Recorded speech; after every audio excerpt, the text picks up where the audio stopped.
नमस्कार, स्वागत है आप सभी का खबरों की दुनिया में। वीएनएम न्यूज स्टूडियो से मैं हूं सपना। खबरों की ओर रुख करें उससे पहले नजर कोरोना संक्रमितों के आंकड़ों पर। विश्व भर में कोरोना के अब तक 17 करोड़ 55 लाख से ज्यादा मामले दर्ज हो चुके हैं। भारत में यह संख्या 2 करोड़ 92 लाख के पार चली गई है और गुजरात में अब तक 8 लाख 18 हजार से ज्यादा कोरोना केस दर्ज हो चुके हैं। आइए रुख करते हैं खबरों की ओर, देखते हैं आज की वीएनएम हेडलाइंस।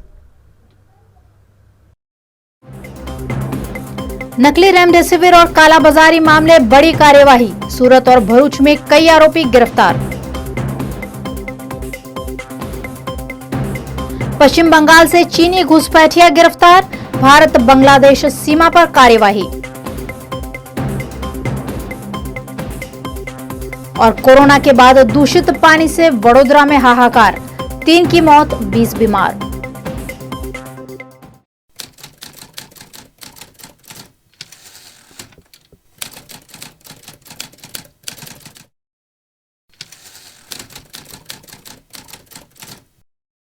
कोरोना की दूसरी घातक लहर के दौरान लोगों की मजबूरी का फायदा उठाकर हजारों रुपए में लोगों की जान बचाने वाले रेमडेसिविर इंजेक्शन बेचने वाले जालसाजों पर अब कानूनी कार्यवाही की जा रही है।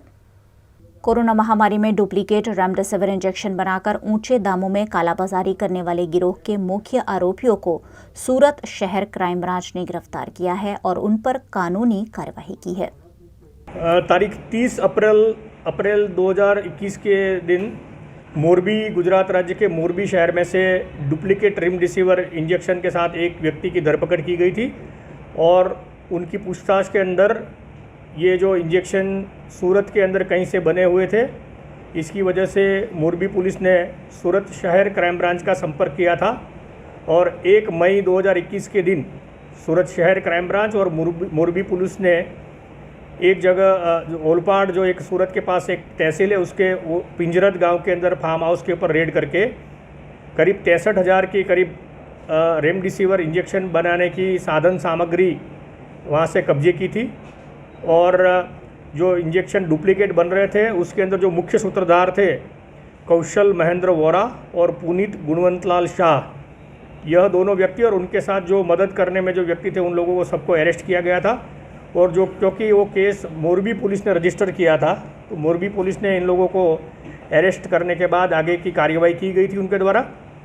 इसी रेड के दौरान यह पता चला था कि एक जयदेव सिंह वेलुबा झाला नाम का एक व्यक्ति है जो सूरत में रहता है। इसने भी इन दोनों व्यक्तियों के पास से डुप्लीकेट इंजेक्शन रेमडेसिविर के खरीदने के बाद उनका मार्केटिंग किया, उसको बेचा है। इसके आधार पर ये जयदेव सिंह को सूरत शहर क्राइम ब्रांच ने पकड़ा था और उसके कब्जे में से उस वक्त 8 डुप्लीकेट रेमडेसिविर इंजेक्शन मिले थे। इसी तपास के आधार पर हमने मोरबी पुलिस के कब्जे में से कौशल वोरा और पुनीत शाह को हमारे ताबे में लिया है, कब्जे में लिया है। इन दोनों को नामदार कोर्ट में प्रोड्यूस करने के बाद 3 दिन का रिमांड लिया गया है। अभी तक की पूछताछ में ये पता चला है कि इन लोगों ने करीब 10,000 के करीब डुप्लीकेट रेमडेसिविर इंजेक्शन बनाए थे। उनको इन्होंने अहमदाबाद, मोरबी, जबलपुर और इंदौर में बेचे थे। सूरत में भी कुछ एक इंजेक्शन बेचे थे। इसी के आधार पर यह सब जगह पर अलग अलग केस दर्ज हुए हैं और इनको सब जगह पर पकड़ा गया है और अभी इसकी कस्टडी सूरत पुलिस के पास है। हम लोग इसकी तपास कर रहे हैं। कोरोना काल में लोगों की मजबूरी का फायदा उठाकर रेमडेसिविर जैसे जान बचाने वाले इंजेक्शन की कालाबाजारी करने वालों पर कानून ने अब शिकंजा कसा है। कोरोना के इलाज में पिछले दिनों रेमडेसिविर इंजेक्शन का खूब इस्तेमाल हो रहा था और रेमडेसिविर इंजेक्शन की किल्लत का लाभ भी कई जालसाजों ने उठाया था। इंजेक्शन की कालाबाजारी लगातार उजागर होती रही। गुजरात में रेमडेसिविर इंजेक्शन की कालाबाजारी करने वालों को जेल की सलाखों के पीछे धकेलने का पहला मामला भरूच में सामने आया है, जिसमें पिता पुत्र समेत 5 लोगों को भरूच एलसीबी और एसओजी की टीम ने गिरफ्तार कर कानूनी कार्रवाई की है। भरूच जिला पुलिस के द्वारा कालाबाजारी को फ्यूचर में रोकने के लिए भरूच जिले के जिला मजिस्ट्रेट श्री को दरखास्त की गई कि इस एक्ट के प्रावधानों के तहत निवारक उपाय किए जाए। जिला मजिस्ट्रेट श्री के द्वारा डिटेंशन ऑर्डर पारित किया गया एवं इस ऑर्डर का अमलीकरण करते हुए भरूच जिला के द्वारा 5 व्यक्तियों की अटकायत करने में सफलता प्राप्त हुई है एवं इन 5 व्यक्तियों को अहमदाबाद, जूनागढ़, भावनगर, महसाणा एवं जामनगर सब जेल में भेजने की प्रक्रिया प्रारंभ की गई है। ये 5 व्यक्ति, इनके नाम इस प्रकार हैं। मुबिन चौहान, ये काली तलावड़ी भरूच का निवासी है। मकबूल चौहान, ये भी काली तलावड़ी भरूच का निवासी है। अरबाज गरासिया, ये शेरपुरा गांव का निवासी है। मोहम्मद सामली, ये टंकारिया का निवासी है भरूच का। और एजाज गजरा, ये करजन वडोदरा का निवासी है। इन सभी व्यक्तियों की अटकायत की गई है और इन्हें डिटेंशन ऑर्डर के तहत जिन जिन जेल की सूचना दी गई है उन जेलों में भेजने की प्रक्रिया स्टार्ट की गई है। नमस्कार।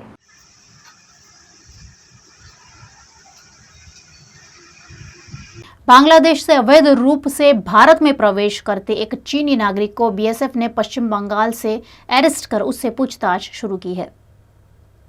भारत बांग्लादेश की सीमा पर बांग्लादेश से अवैध रूप से भारत में प्रवेश करते एक चीनी नागरिक को बीएसएफ ने अरेस्ट किया है। वह मालदा जिले के मानिकचक से सटी सीमा में प्रवेश कर रहा था। उसी समय बीएसएफ के जवानों ने उसे दबोच लिया। पुलिस से मिली सूचना के अनुसार गिरफ्तार चीनी नागरिक का नाम होन जूम है। वह फिलहाल मानिकचक पुलिस स्टेशन में है और उससे पूछताछ की जा रही है। बीएसएफ से मिली जानकारी के अनुसार सीमा पर मालदा के सुल्तानपुरा में बीएसएफ ने एक चीनी नागरिक को अरेस्ट कर लिया है। उनके पास एक लैपटॉप था।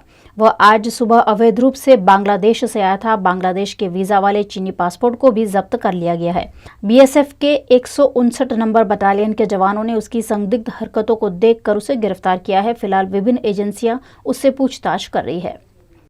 एक और कोरोना महामारी और दूसरी ओर दूषित पानी से होने वाली बीमारियां वडोदरा के लोगों को परेशान कर रही है। शहर के माली मोहल्ला में दूषित पानी पीने से 3 लोगों की मौत हो गई है, जबकि कई लोग बीमार पड़ गए हैं।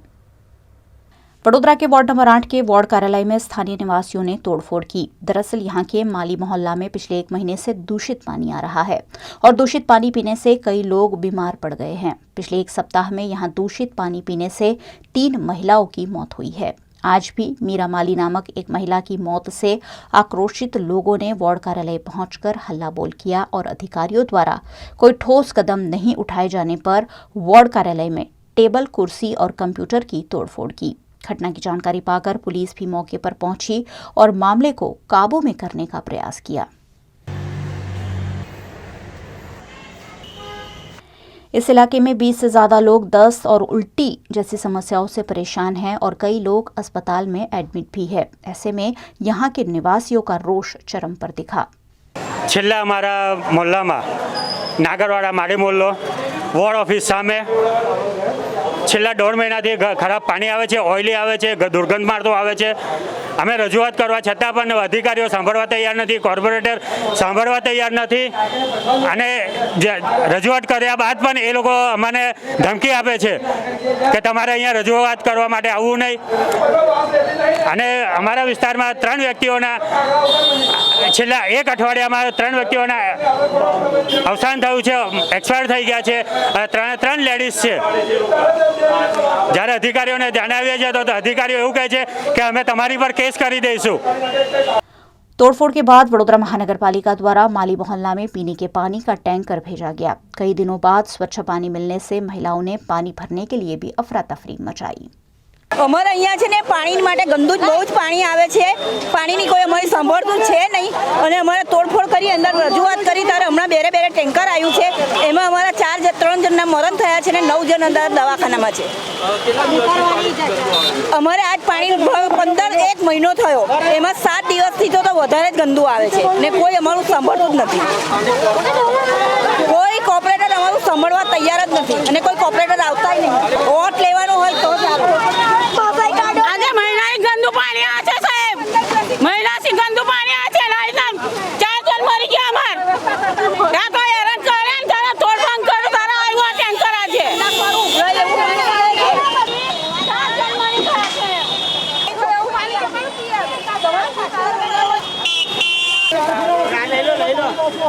लगाई है। पिछले 1.5 साल से ज्यादातर लोग अपने घरों में बंद हैं। ऐसे में गुजरात की नर्मदा नदी के जल में शुद्धता की काफी बढ़ोतरी हुई है। गुजरात पोल्यूशन कंट्रोल बोर्ड द्वारा नर्मदा नदी के पानी के 13 जगह से सैंपल लिए गए और इस जांच में नर्मदा का पानी ए ग्रेड का होने की हकीकत सामने आई है, यानी नर्मदा नदी का पानी बिना फिल्टर किए पीने लायक साबित हुआ है। सरदार सरोवर नर्मदा डैम पिछले 3 सालों से महत्तम जल स्तर पर भरा जा रहा है। ऐसे में कई राज्यों के लोगों को नर्मदा के शुद्ध जल से फायदा होगा। गुजरात की जीवन डोर नर्मदा नदी के डाउन स्ट्रीम में 168 किलोमीटर के पट्टे में 70 साल बाद पानी पीने के योग्य साबित हुआ है। दरअसल नर्मदा नदी आगे चलकर समंदर से मिल जाती है। ऐसे में यहाँ का जल स्तर काफी प्रभावित हुआ है, लेकिन कोरोना महामारी ने पानी को शुद्ध करने में एक महत्वपूर्ण भूमिका निभाई है, जिससे पर्यावरण प्रेमियों के साथ साथ आसपास के निवासियों में भी खुशी का माहौल है। सरकार ने 11 जून से धार्मिक स्थल खोलने के निर्देश दिए हैं। ऐसे में गुजरात के सभी प्रसिद्ध मंदिरों को खोलने की तैयारियां की जा रही है। कोरोना वायरस की दूसरी लहर में संक्रमण फैलने से रोकने के लिए पिछले 2 महीने से सौराष्ट्र के सुप्रसिद्ध यात्रा धाम श्री खोडलधाम मंदिर को बंद रखा गया था, जो अब 11 जून से यानी कल से खुलेगा।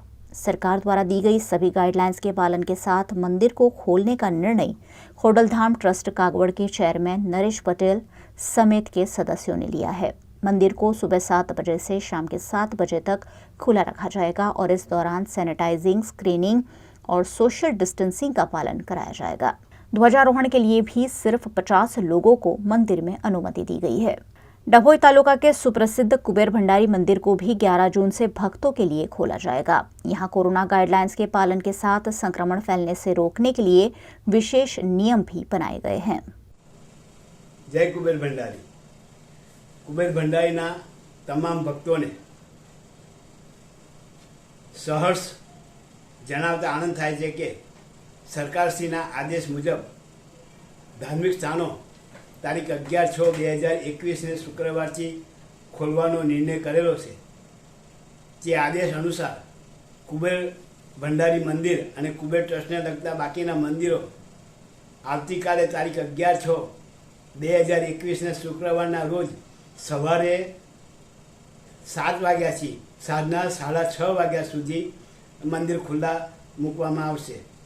ભક્તોને ખાસ વિનંતી, ખૂબ જ સંયમ આપે રાખ્યો છે, ખૂબ જ ધીરજ રાખેલી છે, પણ આ વખતે ફક્ત દર્શન જ છે, એટલે સાથે શ્રીફળ, દૂધ, ચૂંદડી, સાડી, ધોતિયું કોઈ પણ વસ્તુ લાવવાની નથી, ફક્ત દર્શન જ છે। અને સોશિયલ ડિસ્ટન્સ જાળવવાનું રહેશે। સરકારશ્રીની ગાઈડલાઈન મુજબ માસ્ક ફરજિયાત પહેરવાનું રહેશે, હેન્ડ વોશ કરવાના રહેશે અને સોશિયલ ડિસ્ટન્સ રાખવાનું રહેશે। સાથે સાથે મંદિર પરિસરની અંદર કોઈ બેસવાનું નથી, દર્શન કરીને મંદિર પરિસર ખાલી જ કરી નાખવાનું છે, વધુ ભીડ થવા નથી દેવાની। સાથે કુબેર ભંડારીની ધર્મશાળા અને અન્નક્ષેત્ર પણ બંધ રાખવામાં આવ્યા છે। સમય આ નક્કી જ છે, આવતીકાલે 11/6/2021 શુક્રવારના રોજ સવારે 7 વાગ્યાથી સાંજના 6:30 વાગ્યા સુધી મંદિર ખુલ્લું મૂકવામાં આવ્યું છે। તમામ ભક્તો, બીજા ભક્તો પણ કહેજો, સોશિયલ મીડિયાથી બીજા લોકોને પણ જણાવજો। જે ભક્તો લગભગ 2 મહિનાથી દર્શનથી વંચિત છે એ લોકો દર્શન કરે। જય કુબેર, જય કુબેર, જય કુબેર।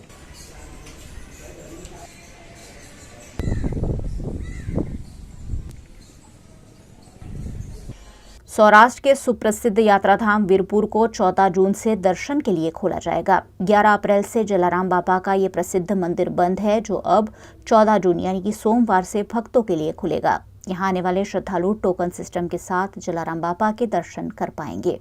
मंदिर सुबह 7 से दोपहर के 1 बजे तक और दोपहर के 3 बजे से शाम के 7 बजे तक खुला रहेगा।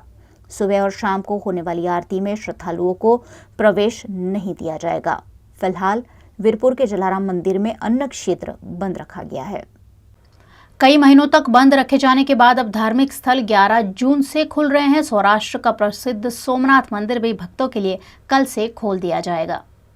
कोरोना की दूसरी लहर गुजरात में अब काफी कम हुई है, संक्रमण घटा है और उसी के चलते राज्य सरकार ने 11 जून यानी कि कल से सभी धार्मिक स्थलों को खोलने के आदेश दे दिए हैं। इसी के मद्देनजर गुजरात के प्रसिद्ध सोमनाथ मंदिर को भी खोलने का निर्णय मंदिर ट्रस्ट ने लिया है। सरकार द्वारा नियत समय अवधि में ही मंदिर कोरोना गाइडलाइंस के पालन के साथ भक्तों के लिए खोला जाएगा। मंदिर में दर्शन के लिए आने वाले लोगों के लिए ऑनलाइन या ऑफलाइन पास होना आवश्यक किया गया है। श्रद्धालुओं को मंदिर में दर्शन में कोई दिक्कत न आए, उसकी तैयारियां मंदिर प्रबंधन द्वारा शुरू कर दी गई है।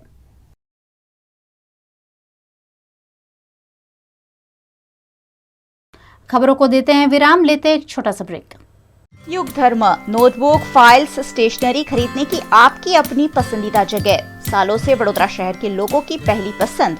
युग धर्म में नए साल में भी आपके लिए बहुत कुछ। Yug Dharm stationery, Kalaghoda circle, Makarpura GIDC, K10 Sarabhai campus, Manjusar GIDC और अंकलेश्वर GIDC।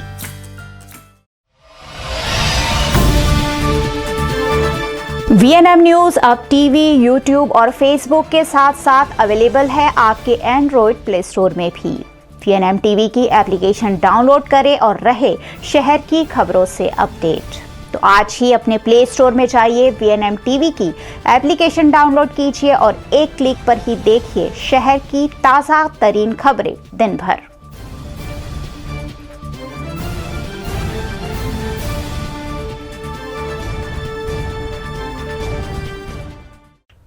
छोटे व्यापारियों और आम नागरिकों पर भी कोरोना महामारी की मार पड़ी है। ऐसे में सभी को सरकार की सहायता की जरूरत है, जिस पर कांग्रेस के नेता चंद्रकांत श्रीवास्तव ने सरकार का ध्यान आकर्षण कराया।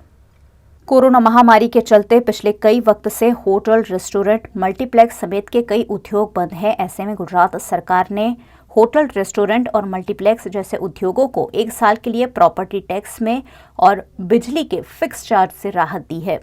कई लोगों को इस ऐलान से फायदा हुआ है, लेकिन छोटे व्यापारियों के लिए सरकार ने अभी तक कोई ऐलान नहीं किया है। ऐसे में कांग्रेस के नेता और पूर्व विपक्ष नेता चंद्रकांत श्रीवास्तव ने छोटे व्यापारी और आम नागरिकों को भी 1 साल के लिए प्रॉपर्टी टैक्स और बिजली के फिक्स चार्ज से राहत देने की मांग की है।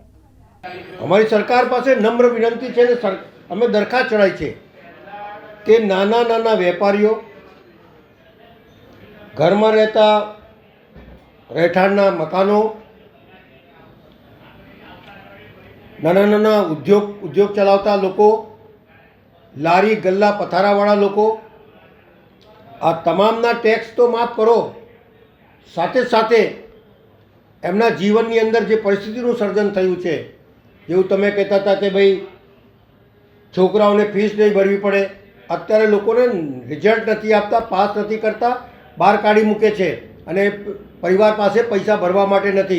તો સરકાર એ પૈસા ભરે, છોકરાઓના ભવિષ્ય માટે પણ સરકાર, જો સરકાર કોઈ બી હોય તો ખરેખર સરકારે નાના ગરીબોનું પણ ધ્યાન આપવું જોઈએ। આજે અમે એક મેમોરેન્ડમ આપીને આવ્યા, એની અંદર અમે લખ્યું છે કે રાઇટ ટુ એજ્યુકેશનની અંદર જે છોકરાઓને 25% ફ્રીમાં દરેક નિશાળમાં ભણવા માટેની વ્યવસ્થા કોંગ્રેસ શાસને કરી છે, એ વ્યવસ્થા તાત્કાલિક કરો। એવી જ રીતે સરકારે આ તમામ લોકોને, રહેઠાણવાળા હોય, નાના ઉદ્યોગવાળા હોય, લારી ગલ્લાવાળા હોય, પથારાવાળા હોય, આ તમામના ટેક્સો માફ કરવા જોઈએ અને એમના ઉત્થાન માટે સરકારે આગળ આવીને કંઈ કરવું જોઈએ, જેથી શહેર બેઠું થાય, રાજ્ય બેઠું થાય।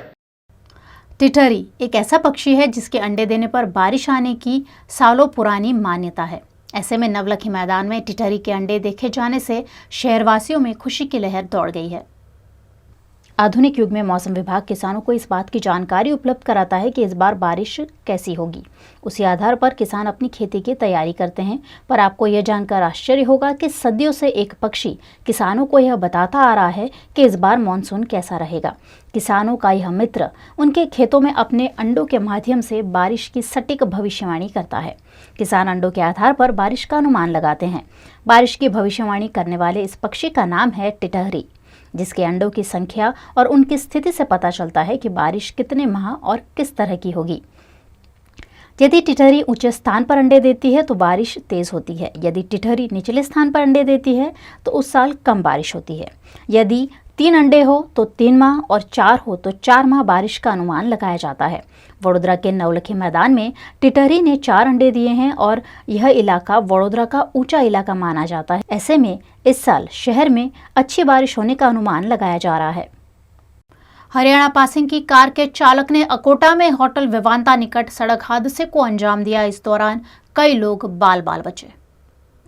वडोदरा के अकोटा इलाके में विवांटा होटल निकट बेकाबू रफ्तार से एक कार चालक ने कार चलाते हुए अन्य वाहनों को चपेट में ले लिया। हादसे को अंजाम देने के बाद कार चालक विवांटा होटल के मेन गेट को तोड़कर अंदर घुस गया।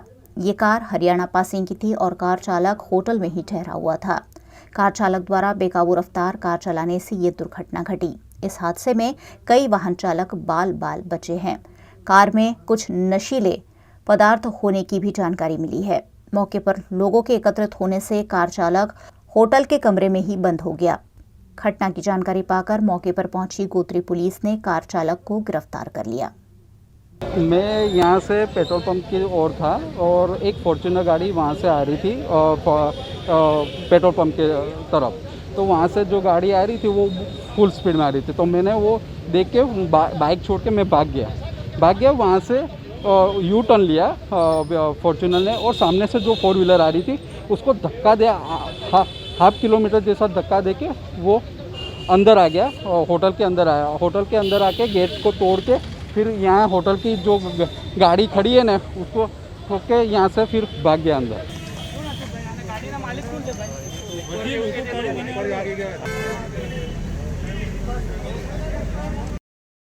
पिछले कुछ महीनों में पत्रकार जगत ने कई बड़े पत्रकारों को खो दिया है। आज इस सूची में वडोदरा के वरिष्ठ पत्रकार नवीन चौहान का नाम जुड़ गया है। वीएनएम परिवार उन्हें श्रद्धांजलि देता है।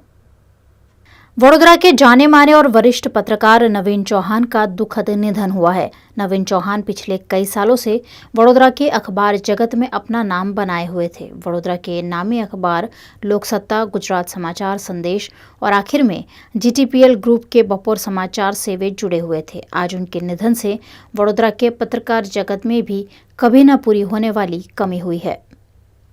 गुजरात के बहुत जाने माने एवं वरिष्ठ पत्रकार श्रीमान नवीन भाई चौहान का आज सुबह में निधन हुआ।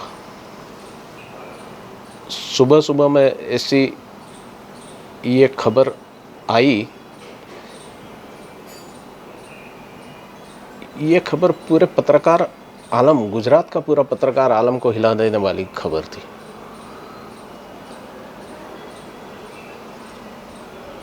नवीन भाई चौहान एक बड़ौदा शहर में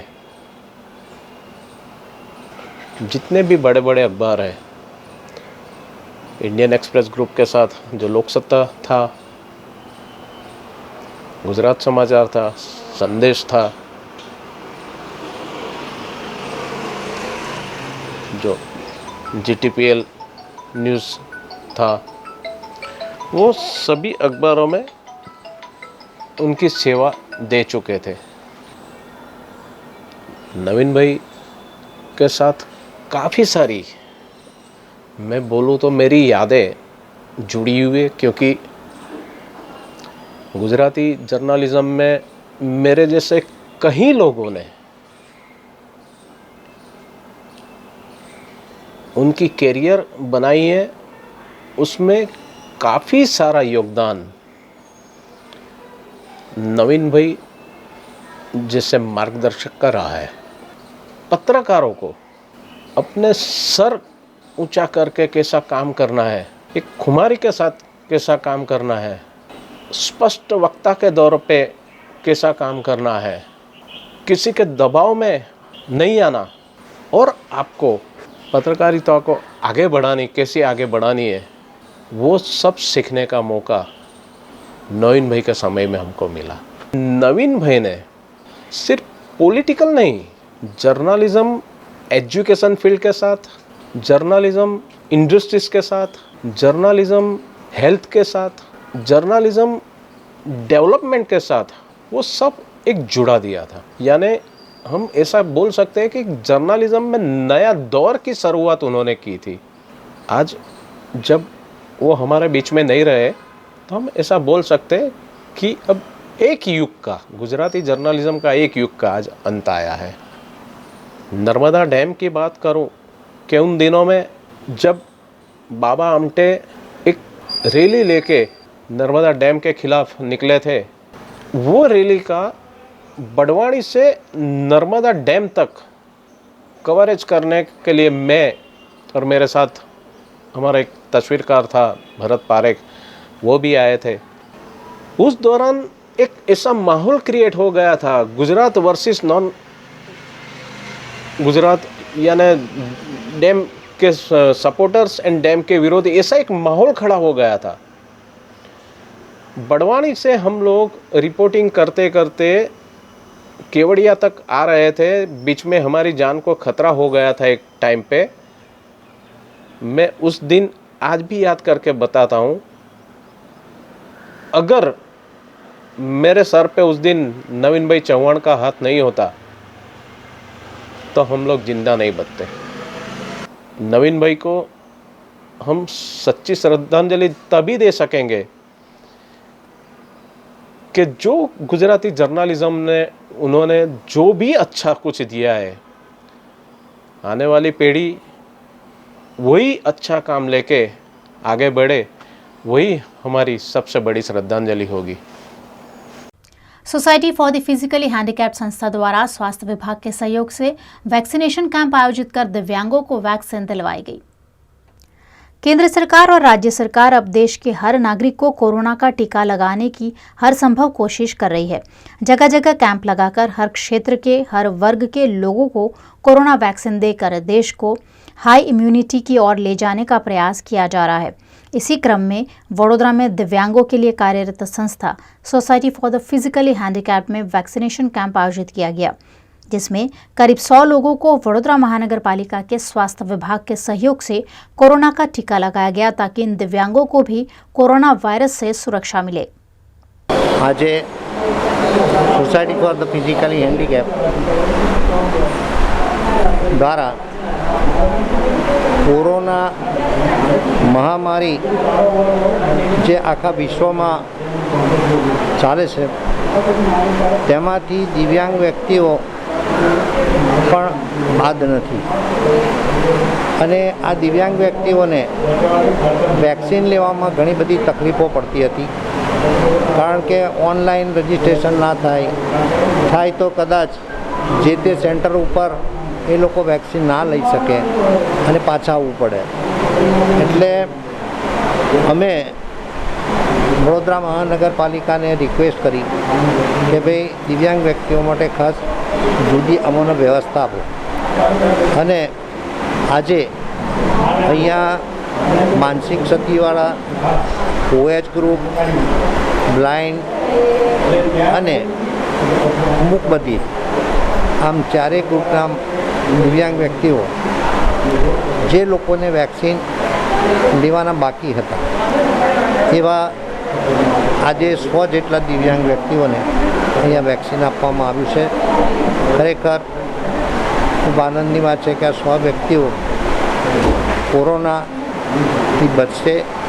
અને બીજું કે દિવ્યાંગ વ્યક્તિઓમાં ખાસ કરીને બિલ પાવર એવો હોય છે કે જે બિલ પાવરને કારણે આવી પડતી મુશ્કેલીઓમાં એ અચૂક સામનો કરી શકે છે।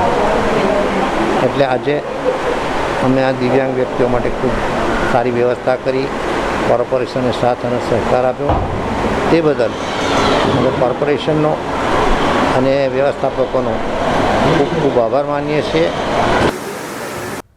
अरावली जिला के एक गांव में मासूम बच्चा खेलते खेलते पानी की टंकी में गिर गया और बच्चे की मौत हो गई। अरवली जिला के मेघरज गांव के वांका टिम्बा इलाके में एक मासूम बच्चा पानी की टंकी में डूब गया। स्मित नामक 2 साल का ये छोटा सा बच्चा घर के बाहर खेल रहा था। उस दौरान अचानक टंकी में जा गिरा। घटना की जानकारी पाकर बच्चे को फौरन इलाज हेतु नजदीकी अस्पताल में ले जाया गया, लेकिन डॉक्टरों ने उसे पानी में डूब जाने से मृत घोषित कर दिया। छोटे से बच्चे की मौत से परिवार में मातम छा गया है। अगर आपने VNM TV के YouTube चैनल को सब्सक्राइब नहीं किया है तो जल्दी से कीजिए और हमारे Facebook पेज को भी ज़रूर लाइक करें, ताकि दिन भर की खबरें, पल पल की खबरों का नोटिफिकेशन आप तक पहुंचता रहे और आप रहे खबरों से अपडेटेड। मुझे दीजिए इजाज़त। नमस्कार।